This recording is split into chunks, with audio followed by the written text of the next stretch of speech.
koperasi hanya boleh meminjamkan kepada anggotanya. Misalkan kita ada dana nih di bank, kan kalau dibiarin kan istilahnya tidur tuh. Alangkah baiknya diputar ke anggota. Kadang-kadang kan karena koperasi itu banyak pihak ya, jadi harus adanya tingkat kesadaran untuk menaati aturan itu.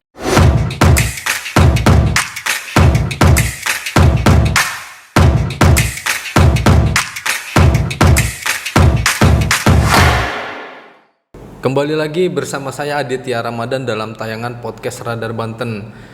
Bersama saya ada Kepala Dinas Koperasi dan UKM Provinsi Banten, Bapak Agus Mintono. Kali ini pembahasan kita terkait penerapan pengimplementasian peraturan tentang perkoperasian. Ada beberapa aturan sebenarnya yang mengatur tentang perkoperasian, mulai dari mekanisme rapat akhir tahun hingga jenis-jenis koperasi itu sendiri. Nah, pengen tahu lebih jauh seperti apa? Kita langsung sapa saja Bapak Agus Mintono. Selamat siang, Pak. Selamat siang. Assalamualaikum warahmatullahi wabarakatuh. Waalaikumsalam warahmatullahi wabarakatuh. Selalu segar kalau melihat Pak Agus Mintono ini. Alhamdulillah. Pak, resepnya apa sih, Pak, sebelum kita masuk ke topik? Selalu tersenyum. Selalu tersenyum, Pak, ya. Apalagi kan kayaknya ngurusin koperasi, UKM, ketemu banyak orang gitu kan. Gimana, Pak, merasa enjoy terus gitu tuh, Pak?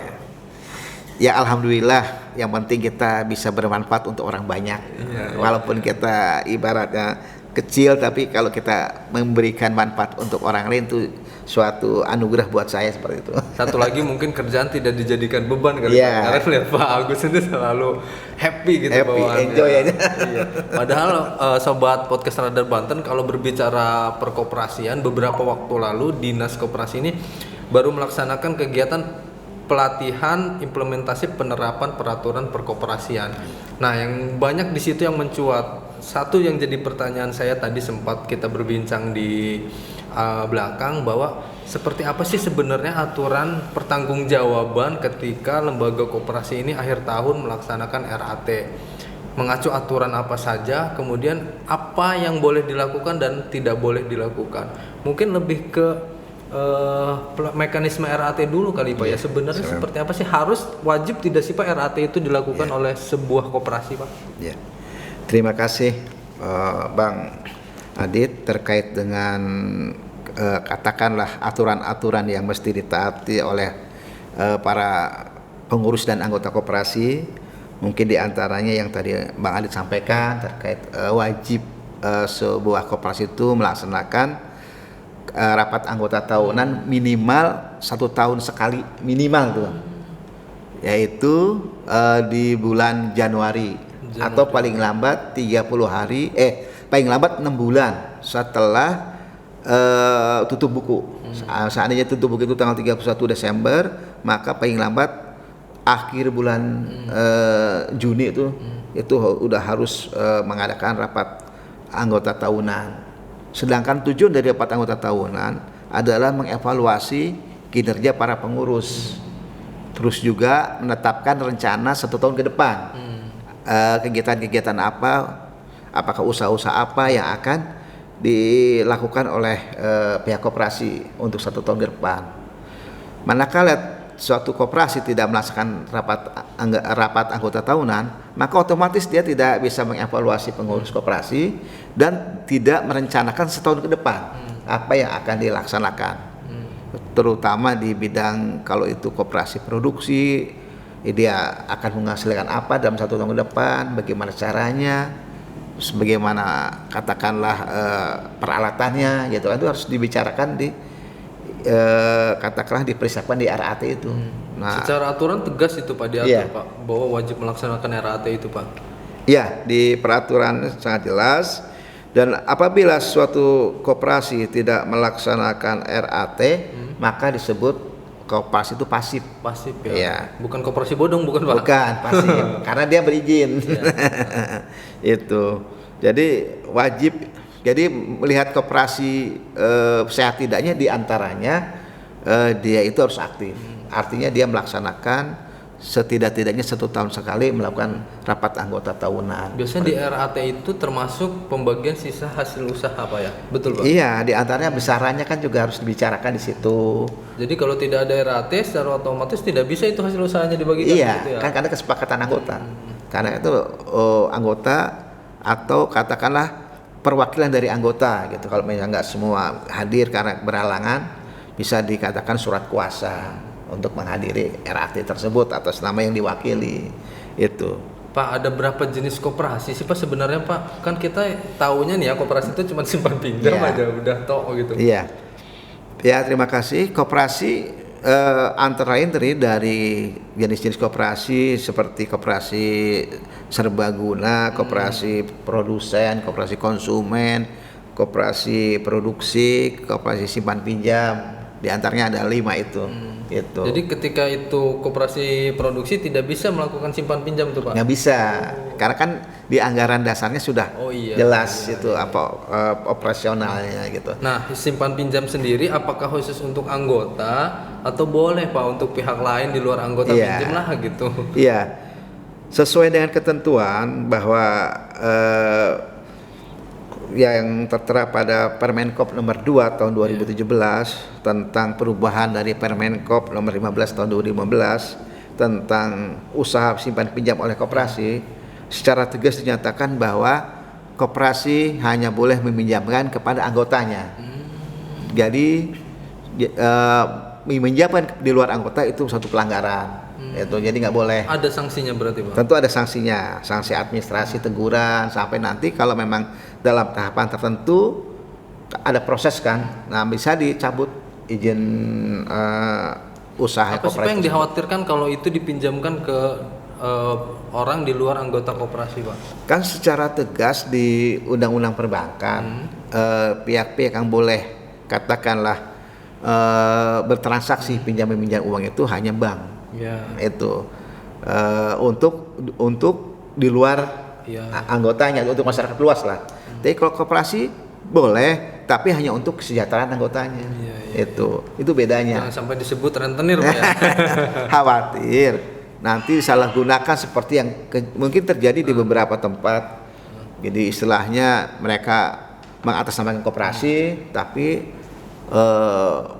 perilakunya tidak sesuai dengan aturan koperasi. Contohnya memberikan pinjaman ke semua orang, ke masyarakat luas, itu yang mana jelas-jelas bukan anggota Pak, koperasi. pernah terjadi kasus kalau tidak salah di era 2000-an koperasi Langit Biru kalau tidak salah. Iya. Nah, sempat mencuat simpan pinjam yang kemudian banyak yang tertipu Pak. Bahkan anggaran uang yang sudah masuk itu dibawa lari oleh pengurus koperasi. Nah, itu sempat terjadi. Nah, ini yang dikhawatirkan mungkin Pak ya. Iya, kalau pada kebetulan saya sendiri kurang memonitor kasus tersebut, tapi kalau seandainya pada saat itu koperasi Langit Biru itu memberikan pinjaman kepada pihak di luar anggota, berarti tentu saja telah menyalahi apalagi dengan ketentuan. bunga-bunga yang misalkan maaf ketika pola peminjamannya semacam bank keliling lah gitu ya Pak, semacam rentenir, itu sangat tidak diperbolehkan. Sangat tidak diperbolehkan karena memang bukan istilahnya bukan kewenangannya meminjam-pinjamkan di luar anggota kalau koperasi itu. Nah itu. Jadi ya sangat disayangkan gitu ya. Ada pengawas tidak sih Pak dari dinas sendiri Pak? Ya makasih. Dia masing-masing kabupaten kota ada satgas. Ada satgas. Satgas namanya Satgas Pengawasan Investasi. Di situ campuran dari dinas koperasi ada, dari aparat juga ada, dari kepolisian ada gitu kan. Tapi belum ditemukan kasus yang seperti itu di Banten Pak? Sejauh ini saya belum menerima informasi dari staf dan sebagainya. Saya belum pernah dengar. Mungkin itu kalau kejadian di kabupaten kota itu diselesaikan oleh tim Satgas kabupaten kota karena kewenangan ya. Kan kebanyakan memang kejadiannya rata-rata di kabupaten kota gitu. Dan kalau seandainya katakanlah koperasi simpan pinjam yang tadi kayak bank keliling itu biasanya dia tidak ada kejelasan kepengurusan koperasinya, biasanya begitu. Kalau jelas terus kalau dia taat aturan nggak akan Ya kan seperti itu gitu. Terus ketika pelatihan tersebut Pak, penerapan peraturan perkoperasian apa yang disampaikan ke mereka Pak? Lebih secara teknisnya mungkin mengatur RAT atau seperti apa Pak? Iya. Jadi kan banyak sejumlah peraturan yang harus ditaati, itu disosialisasikan di acara tersebut kepada para pengurus koperasi. Khawatir mungkin ada teman-teman dari koperasi belum baca atau apa, jadi saling mengingatkan intinya ke situ. Itu ada narasumber dari Lapenkop, itu lembaga koperasi yang ada di pusat gitu kan, dari Biasanya Jakarta. syaratnya apa sih Pak untuk menjadi seorang anggota koperasi Pak? Ya, artinya syarat anggota koperasi sebenarnya mudah. Artinya dia wajib membayar simpanan pokok dan simpanan wajib. Pokok ya, Itu simpanan wajib ya. tentunya ya nanti dibuktikan dengan identitas KTP lah itu seperti itu. Jadi Berarti ditegaskan lagi tidak bisa tuh Pak ya koperasi simpan pinjam dia mengelola unit usaha lain, produksi atau tadi konsumen atau jadi koperasi produsen gitu Pak ya. iya, sebenarnya nanti kalau dibuat anak perusahaan bisa. Oh, Iya, tinggal di anggaran dasarnya gimana. Itu. Jadi simpan pinjam punya unit usaha lagi gitu. punya usaha kalau dimungkinkan di anggaran dasar bisa itu. Itu. Jadi kayak atau sebaliknya koperasi yang biasa punya unit simpan pinjam kalau di anggaran dasarnya bunyikan bisa gitu. Jumlah koperasi sendiri di Banten Pak apa Pak? Kalau yang menjadi kewenangan provinsi itu sekitar hampir 500-an. Hampir 500-an. Nah, iya, yang kewenangan yang Dan lintas. itu aktif. Nah, 500 itu terdapat juga artinya ada yang aktif ada yang pasif. Yang aktif itu batasannya yang selalu melaksanakan katakanlah rapat anggota tahunan setiap tahunnya. Yang pasif itu yang pada 1 tahun berturut-turut dia tidak melaksanakan rapat anggota tahunan gitu. Yang masih menjadi kendala mereka Pak ketika dalam pelatihan itu apa Pak? Ketika disampaikan aturan-aturannya. Iya. Ya intinya ya memang kadang-kadang kan karena koperasi itu banyak pihak ya. Jadi harus adanya tingkat kesadaran untuk menaati aturan itu. Ya terbukti ya masih ada beberapa juga koperasi yang belum sesuai dengan aturan kan gitu. Itu berarti kesadaran itu. Kalau masalah permodalan itu relatif lah karena itu dari anggota untuk anggota tinggal di. Tapi ketimbang yang pasifnya lebih banyak yang aktif ya. Iya, Pak, di banyak yang Provinsi aktif. Banten ini. Ya, alhamdulillah banyak yang aktif gitu. Nah kalau balik lagi ke koperasi simpan pinjam, batasan pinjaman itu ada nggak Pak? Apa mereka mengacu ketersediaan pengelolaan modal yang mereka miliki gitu Pak? Oh iya, sebenarnya batasan pinjaman itu ada dalam anggaran dasar. Kalau dia memang koperasi simpan pinjam itu maksimal berapa. Nah, atau dibuat fleksibel. Sebenarnya itu hanya tergantung bunyinya anggaran dasar. Jadi kalau kan kadang gini, kalau kita kaku, misalkan kita ada dana nih di bank, kan kalau dibiarin kan istilahnya tidur tuh. Alangkah baiknya diputar ke anggota pas butuh kita. Nah, kadang-kadang kalau di anggaran dasar ditetapkan misalkan paling besar 20 juta, kalau kita ngasih 30 juta, khawatir nanti macet, pengurus disalahin gitu. Jadi tidak sesuai dengan ketentuan internal gitu lah katakan. Berarti dalam RAT itu bisa juga merubah ADART-nya Pak ya di koperasi itu. Bisa. Misalkan ke depan digantilah dari 20 menjadi 25 juta Bisa. atau 30 juta. Nah, itu gunanya RAT itu. Ya, Pak. itu. Jadi bisa dirubah RAT itu bisa lebih dari setahun 2 kali boleh. Oh, boleh. Tergantung keperluan. Kalau memang diperlukan ini perlu tingkatkan dari 20 jadi 30, kebetulan kas ada uang, nggak masalah. Ya ada kan RAT lagi. Nah kalau koperasi masuk dalam program nasional tidak apa pendataan yang dilakukan oleh Kementerian Koperasi itu? Masuk. Jadi koperasi dan UMKM gitu. Jadi masuk itu. Oke, siap, terima kasih.